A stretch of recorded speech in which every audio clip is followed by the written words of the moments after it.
What's up, fam? Back again with another pull list for everybody. I hope everybody is well despite this crazy week. I hope you are all healthy, happy, and doing all right relatively. I know things might look like they're a little darker, especially if you're in America right now, but things will be okay. We'll work this out, we'll make it better. Um, that's all I'm going to say about that. I'm not going to get political or anything in here because that's somebody else's game, not mine. I just don't have it in me. But with that being said, we are back with more comic books, and we are flying by the seat of our pants because I got these late. I couldn't pick these up early enough. I had a bunch of stuff going on this week. I got these late. I managed to get some reading in. I got my details and everything down, and I found my books that I really enjoyed. But man, we are definitely, definitely super winging it this week. Super winging it. But it's fine. It's fine. We got this. We got this. So, you know how this goes. Three awesome comic books that I'm going to suggest for you. Three great reads this week. If you don't get that, I just don't know. But here we are.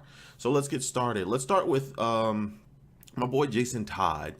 He's gone through it. He's not a big team player. He's not a big family person. He's out there trying to do the right thing by himself, but it doesn't work out for him. And in this new iteration of his team book, Red Hood and the Outlaws, it just seems like he's never going to be able to be by himself. This is actually a really good book. It's an awesome book. It is some good writing and it's some funny stuff. And if you've been keeping up with this in the DC Rebirth, it's basically Jason Todd right now versus Black Mask, except Black Mask doesn't know it's him versus Jason Todd. All he knows is he has a new heir to his empire, and Jason's trying to figure out how to stop him from taking over Gotham and possibly the world. Bonus: Black Hood kind of has a nuclear weapon in Bizarro. He has Superman's clone, not the Superman that we have right now, which is the old Superman, the new Superman.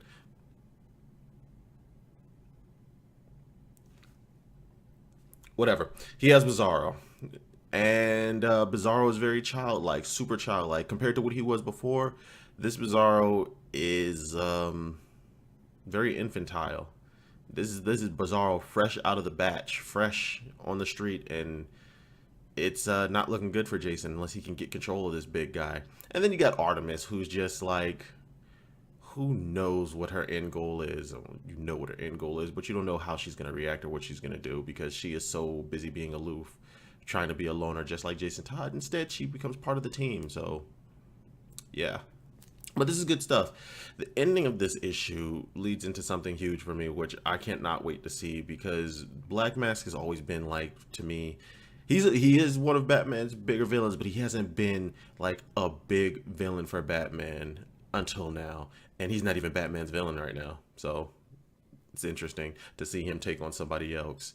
So Red Hood and the Outlaws, definitely worth reading this week, definitely worth picking up, and just some good stuff in here, especially when you see how Jason handles Bizarro.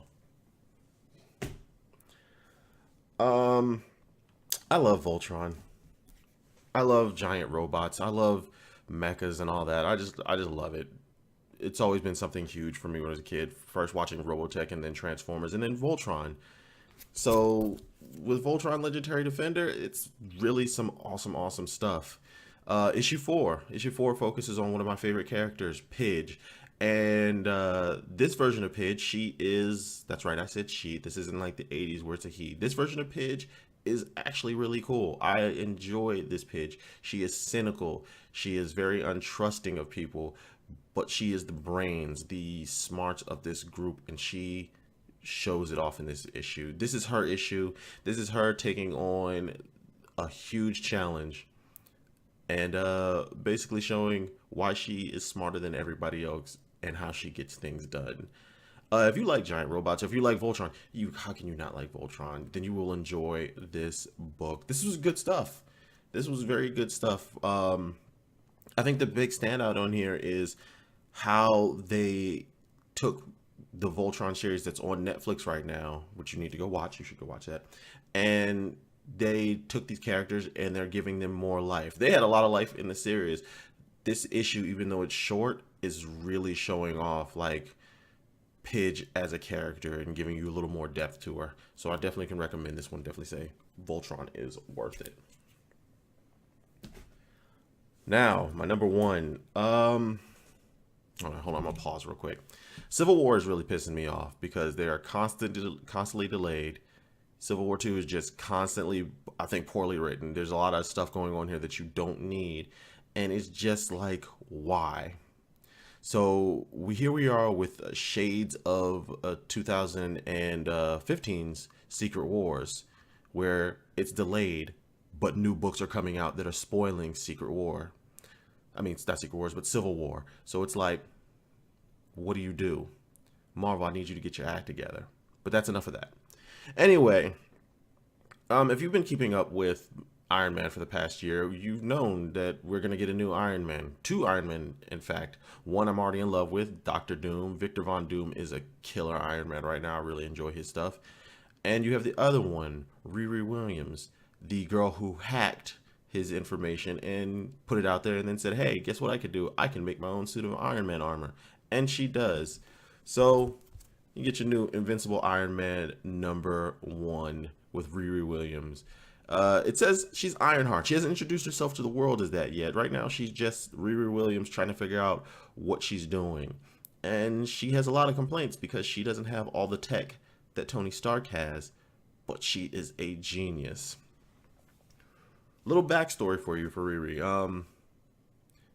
Well, I don't want to ruin it. It's a really good backstory. It's a little typical for what you would expect, but I think it's really good for her. She's like a genius, and she could have gone either way. What really drew me to this book is not because she's an African American female superhero, but just the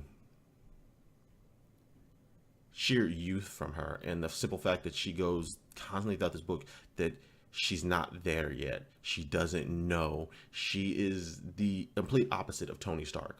Tony Stark just was full of himself, confident, just pure bragging. He's like, I got this, even though he didn't.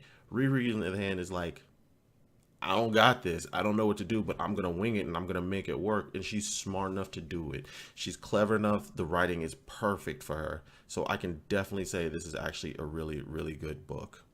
Just for the simple fact that I can see what Marvel's doing. They're doing a complete shakeup. A lot of the old heroes are gone. We have new heroes now. Whether these new heroes are going to stay and be permanent fixtures, if the old heroes are gone, are going to be permanently gone, who knows? But I'm enjoying it. So definitely check that one out. And Marvel, please, for the love of God, finish Civil War 2. And then when you do next year's huge, whatever the hell event it is, keep it on time, keep it scheduled, keep it tight. So that we don't have any more of these leaks and these spoilers explaining what the hell happened in the future after the event and stuff like that. But yeah, that was really flying by the seat of our pants this week since I was late on getting everything, and that was my fault because I had stuff going on. But next week we'll be back, we'll be better, and we'll be stronger, and there'll be so much going on. So with that, get out there, go, have a good weekend. Like this video, comment, subscribe, share it with your friends and your family. Tell them what you think about it. Tell me what I can do to improve this because I have got to improve this and I really want to make it better for you guys. So with that being said, it's Chris, Mr. Lasil. I'm out. I will catch you guys on the flip side. See you next week and keep on pulling. Later.